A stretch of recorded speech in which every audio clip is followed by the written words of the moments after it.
Olá, meu nome é Fábio Ferrari, eu faço parte do Ministério de Ensino de Baixa Grande e hoje eu quero conversar com vocês um pouquinho sobre a história da igreja.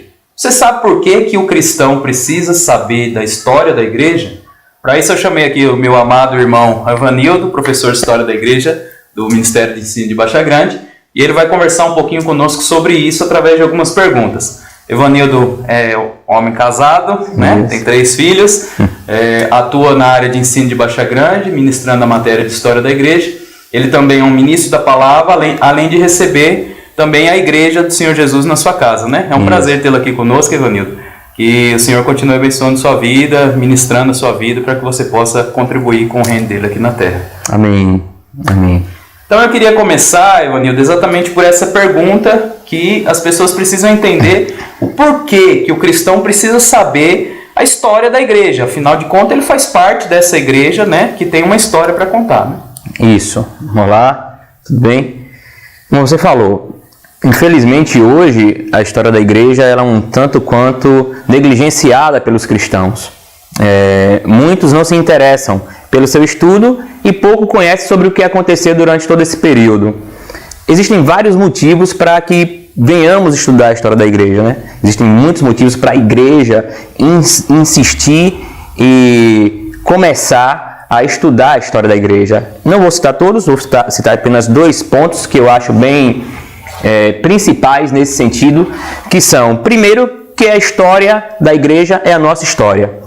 Não tem como separar. A história da igreja de Jesus na terra, ela é a nossa história, porque nós estamos inseridos na igreja e também nós somos igreja. Então, se nós, como pessoas, como homens, como seres naturais, temos a nossa história particular, hereditária, familiar, nossa árvore genealógica, não é diferente dentro da história da igreja, né? A história da igreja nós também temos uma árvore genealógica, nós temos raízes e nós não chegamos aqui de uma hora para outra. Não foi um pulo, um salto temporal que nos trouxe até aqui. Então existe todo um decorrer de acontecimentos, de fatos que estão inseridos na história da igreja. E para entendermos quem nós somos hoje, nós precisamos de maneira efetiva e diligente estudar e conhecer sobre a história da igreja do nosso Senhor Jesus Cristo aqui na terra. O segundo ponto, ele também é bem central, é que nós precisamos conhecer o que aconteceu durante a história da igreja, o que aconteceu de positivo e também o que aconteceu de negativo. Isso influencia em muito. Hoje nós temos um problema muito grande nesse sentido, é que repete-se fatos que já ocorreram durante a história da igreja e infelizmente a grande maioria das pessoas não sabem que aqueles fatos já aconteceram, movimentos, ondas e em grande parte heresias que retornam à atividade, mas que são situações, que são coisas que aconteceram durante a história e que por não conhecer a história, por não conhecer os seus pontos positivos, aquilo que foi, que trouxe benefícios para a igreja e que o Senhor Jesus atuou de forma intensa, e também não conhece aqueles pontos negativos, onde a igreja, ao invés de ir para o caminho correto, encontrar o alvo, que é o nosso Senhor, ela simplesmente desviou do foco e foi para um lado totalmente contrário. Então, o segundo ponto para nós insistirmos nesse estudo de história da igreja é que nós podemos conhecer tanto o que aconteceu de maneira positiva na história e também aqueles fatos que infelizmente aconteceram de maneira negativa dentro da história da igreja. Bastante interessante. Naquilo que você falou para a gente aqui agora, você abordou a questão de que às vezes a pessoa vai fazer alguma coisa na igreja pensando que isso nunca aconteceu na história e ela tem elementos que mostram que o que deu certo e errado para elas não cometer o mesmo erro novamente. Isso. Então, baseado até nessa fala sua, eu queria fazer a segunda pergunta para você, que é o quê? Quais prejuízos você acha que a igreja pode enfrentar em não se interessar, não querer estudar a história da igreja? Boa pergunta e praticamente uma resposta bem parecida, né? Isso que você falou. O grande prejuízo de nós não estudarmos a história da igreja é justamente repetir aqueles erros que já aconteceram no passado. Nós podemos falar isso, que atualmente tem surgido uma onda no Evangelho no Brasil, que ele está sendo muito centralizado e voltado para o egocentrismo, para o homem. Muitos ministros da palavra, por assim dizer, eles estão tirando o foco da cruz do Evangelho e colocando como foco o homem. Então, isso é um grande erro cometido, que está sendo cometido hoje em dia na igreja aqui no Brasil. E muitos pensam que isso é coisa nova, né? É algo que está acontecendo, que é um novo morrer. Pelo contrário, né? Existe o semipelagianismo, que já aconteceu em décadas atrás na história da igreja, que vai justamente por esse foco de colocar como centro do evangelho o homem e não a Cristo, e não a cruz. Então, um grande prejuízo que nós temos hoje, pela falta de conhecimento dos cristãos conhecerem a história da igreja, cristãos, como nós falamos da igreja do Senhor Jesus Cristo como um todo, cristãos católicos, evangélicos, das diversas denominações que há e tudo mais. Então, há essa falta de conhecimento e o prejuízo é aceitar heresias que já aconteceram no passado, situações que levaram a igreja novamente para um sentido de declínio, de apostasia, e irem em mover um rumo que no final não vai dar em nada, não vai acabar em nada, pelo contrário, vai trazer prejuízos, corações amargurados, frustrados, e uma grande parte dessas pessoas que entram nessas ondas de algo que não provém do Espírito Santo, que não provém de Deus, vão sair frustradas fora da igreja e tudo mais. Então, nós temos esse prejuízo hoje. As pessoas que não conhecem a história da igreja, elas estão tendentes, né? Elas são tendenciosas a seguir qualquer linha de pensamento que surge como novidade, que coloca o homem como centro, aquelas palavras de alta ajuda, tudo mais, e acabam, de maneira bem prática, quebrando a cara no final. Então é um prejuízo tremendo para o corpo de Cristo hoje aqui na Terra. Entendi. A gente está chegando a um final, né, de uma primeira etapa. A gente está chegando ao final do primeiro semestre. Você teve uma turma boa esse ano. Isso. Né? Esse primeiro semestre teve uma turma boa e com certeza você que está assistindo esse vídeo vai fazer parte da turma do segundo semestre, vai entender um pouquinho mais sobre isso e não correr o risco de cair nesses problemas, né? E aí você tem usado em suas aulas, um dos materiais que você tem usado é esse livro Raiz em uma Terra Seca, né? E ela aborda bastante detalhes sobre isso. Eu queria que você, a partir do que eu estou mostrando, você explicasse um pouquinho o conteúdo desse livro, assim, bem básico, mas para dar um pouquinho, assim, de uma pitadinha do que seria estudar a história da igreja com você a partir do material da Raiz em Terra Seca. Entendi. Esse livro é um livro muito bom, muito especial. A primeira vez que eu estudei esse livro foi em 2003, no CPP em Montemor, e quem deu aula para a gente foi um professor cristão católico, Pedro Arruda. Então, para nós que estávamos ali, para mim, foi algo tremendo, uma experiência que eu nunca tive na minha vida.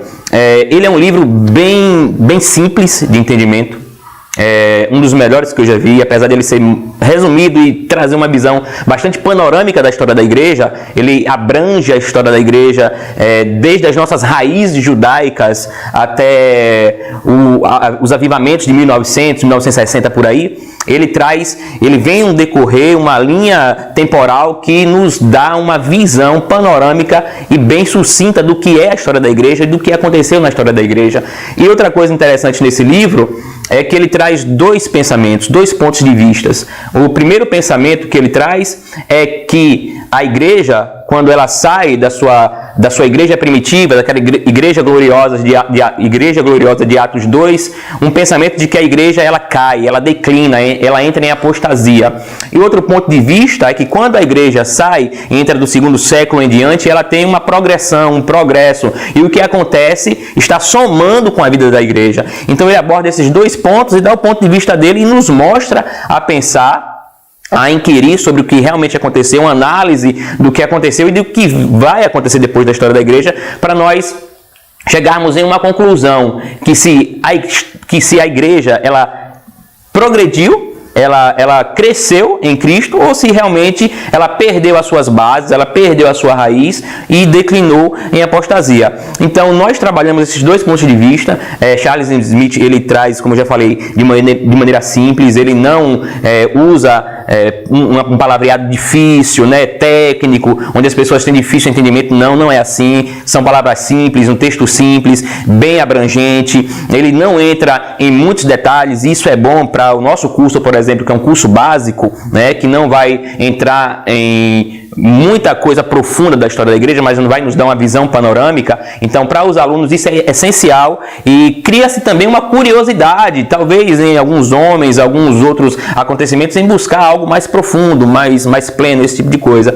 Mas o tema que ele traz no livro e a forma que ele aborda o livro, analisando esses dois pensamentos, esses dois pontos de vista, e também esse livro sendo revisado por um historiador católico, né? Um padre católico, historiador, professor de história, ele nos dá ainda mais uma certeza de que ele vem buscando o caminho certo, não está tentando levar para lá do denominacional, lado religioso, de maneira nenhuma. Ele busca de maneira neutra, de maneira nobre, de maneira à luz da palavra do Senhor Jesus Cristo, nos dá uma visão do que realmente é a história da igreja, sem puxar sardinha para nenhum ponto. Então isso é essencial e por isso que nós estamos estudando ele, e nós usamos ele porque ele vai dar sim a quem vier fazer o curso de História da Igreja, aquele cristão que está sedento, devoto, tem curiosidade, quer conhecer sobre a história, ele vai ter muitas surpresas agradáveis e boas estudando esse livro de Raiz em uma Terra Seca, de Charles Smith. Muito bom. Quando você estava explicando, você falou de um processo que a igreja passou ao longo da história, de declínio em perder algumas características dela, né? E também de períodos de restauração. Isso. Dentro desse período de restauração, a gente conhece os dois movimentos mais famosos que ocorreu, que foi com Lutero, a restauração da palavra, né? E também agora, não tão velho assim, mas início no século XIX, início do século XX, uma restauração da parte espiritual. Levando por esse lado de que a igreja primitiva seria assim, o ideal para a igreja atual chegar e também passar disso, você acha que ainda existe pontos de restauração que precisa acontecer para que ela se pareça um pouco mais com a igreja primitiva? E o que seriam esses pontos? Boa pergunta. Eu creio que sim, né? Eu creio que sim. Eu creio que ainda há algo para acontecer no meio da igreja do Senhor Jesus Cristo nesses últimos dias. Como você falou, tanto a reforma praticada por Lutero, Zwingli, Calvino, ali nos meados de 1500 em diante, elas foram essenciais, né? Trouxeram novamente à luz da palavra a justificação pela fé, a salvação não por obras e sim unicamente pela obra expiadora de Jesus Cristo na cruz, algo que se tinha perdido durante os anos escuros da história da igreja. Então, mesmo Lutero e os outros tendo essa revelação e pregado sobre isso durante tempos, anos, né, e séculos, você vai perceber um pouco mais adiante que, de certa forma, fica um tanto quanto estacionado aquela visão. E aí depois entram novos grupos, levantados por Deus para buscar algo além daquela restauração que foi feita por Lutero e os outros, né? Os anabatistas, os puritanos, os pietistas, metodistas. Então, assim, são grupos que vieram do pensamento reformista, mas que entenderam que a reforma não acabava ali, né? Então, era necessário produzir mais e que Deus necessitava também vir trazer novas revelações da sua palavra e do plano dele para a igreja naquela época. Assim também como o movimento de avivamento, né, de 1900, 1960, por aí, essa data, ele vem com grande poder, né, do Espírito Santo, falar em línguas, cura, evangelismo, pessoas se convertendo. Então, assim, ele traz um grande mover do Espírito Santo, do poder de Deus, dos milagres de Deus na terra, mas quando ele passa esse período, a gente percebe que ele perde a sua essência.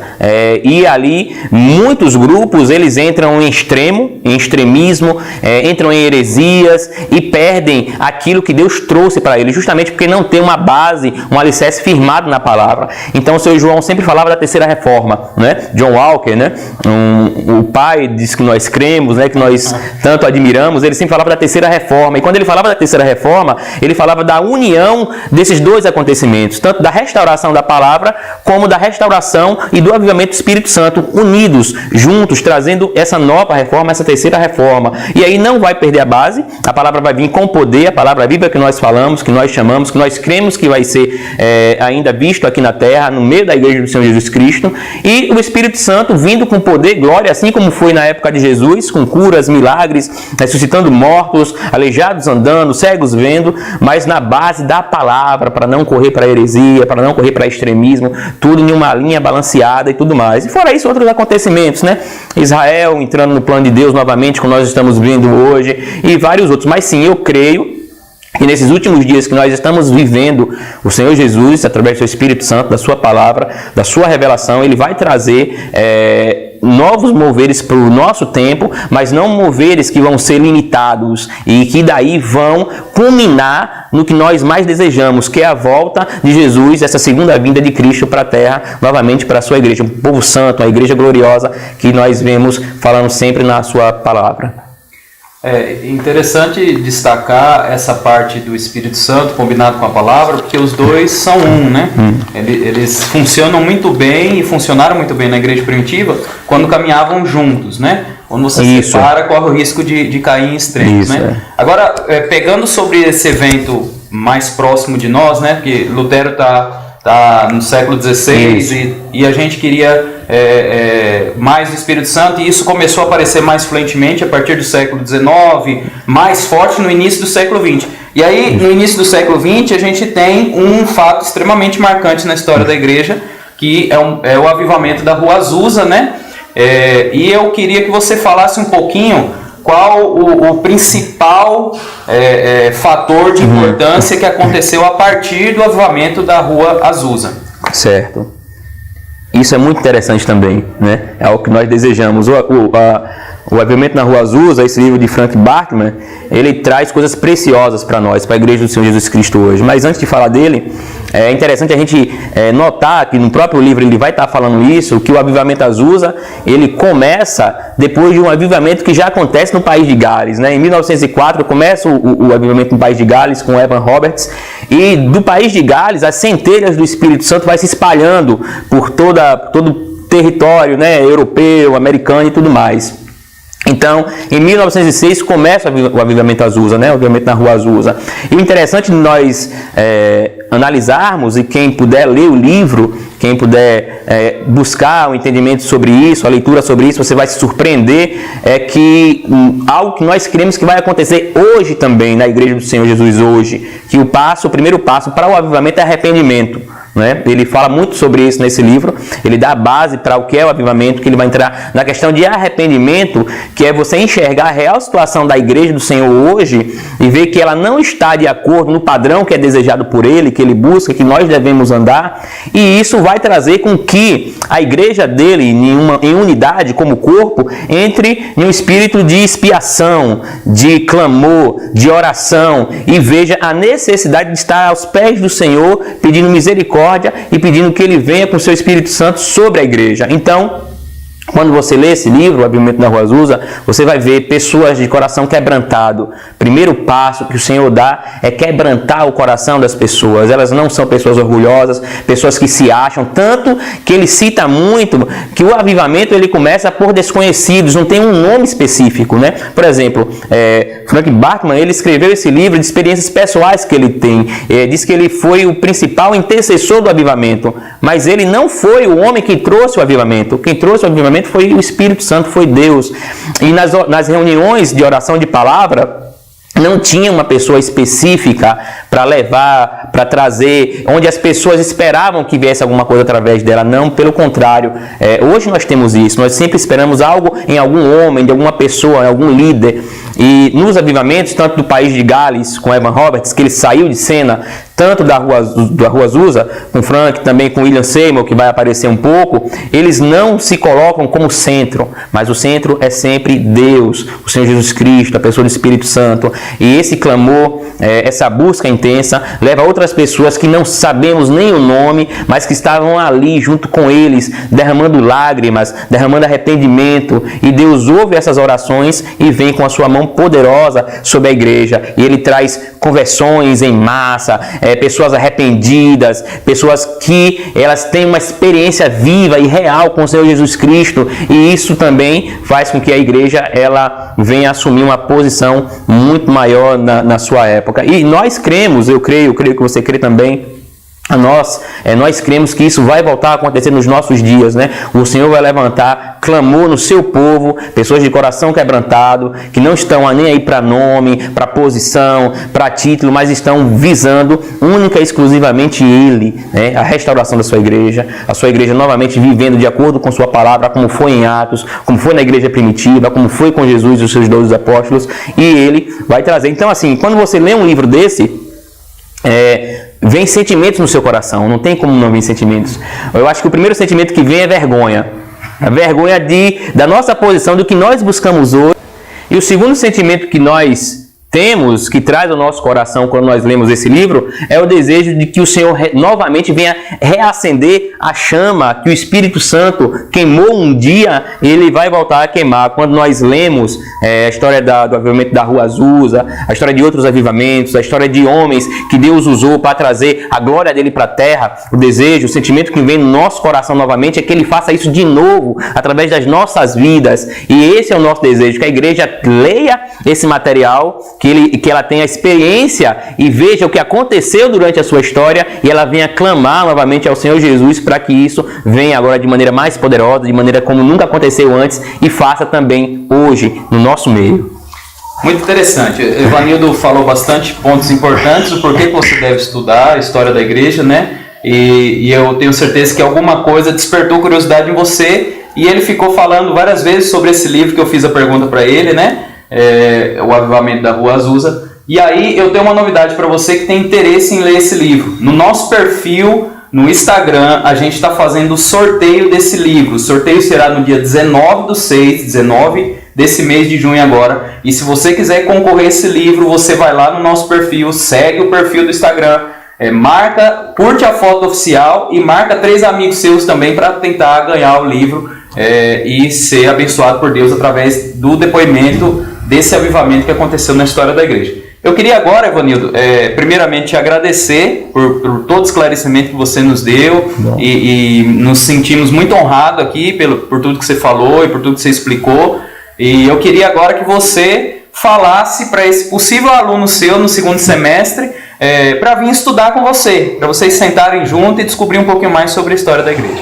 Na verdade, a honra é minha, né? Falar um pouco sobre isso. Nós que estudamos há um tempo já, estamos envolvidos, nós sabemos a importância que é o cristão conhecer a sua história, conhecer a história do corpo de Cristo, conhecer a história da igreja, não da sua igreja denominação, mas do corpo dele como um todo. Então, para você que é um cristão devoto, temente a Deus, que tem peso pela obra do Senhor Jesus Cristo aqui na terra, independente de ser cristão católico, evangélico, denominação, nada disso, nós não buscamos isso, nós não estamos interessados nisso, nós estamos interessados no corpo de Cristo. Então, se você se sente participante, integrante do corpo de Cristo e você quer conhecer mais sobre a história do povo dele, que é você, que você faz parte, eu te convido a vir no próximo semestre estudar junto conosco a história da igreja. Te garanto que você não vai se arrepender, pelo contrário, o seu coração vai queimar, vai arder e vai te levar a uma intimidade ainda maior com o Senhor, a buscar ainda mais a sua palavra, a sua prática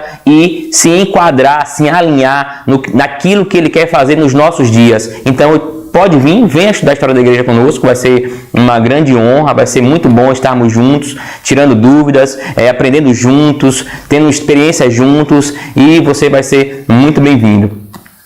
Muito bom. Não só a história da igreja, a gente conta com outras matérias e eu queria dizer para você que as inscrições já estão abertas, vai estar abaixo na descrição desse vídeo, tanto o perfil do Instagram para você concorrer ao livro, para você ser abençoado através do livro, e também vai estar um número de WhatsApp para você entrar em contato, para você fazer já a sua inscrição e explicar. Eu vou poder explicar um pouquinho melhor para você as matérias que tem, cada um desses conteúdos, eu posso direcionar você para alguns vídeos que falam sobre isso. Então fica aqui o meu agradecimento a Evanildo, obrigado por tudo que você nos falou hoje, nos abençoou bastante. Amém. E o meu agradecimento a você que nos ouviu nesse vídeo até agora. Um abraço, que Deus te abençoe.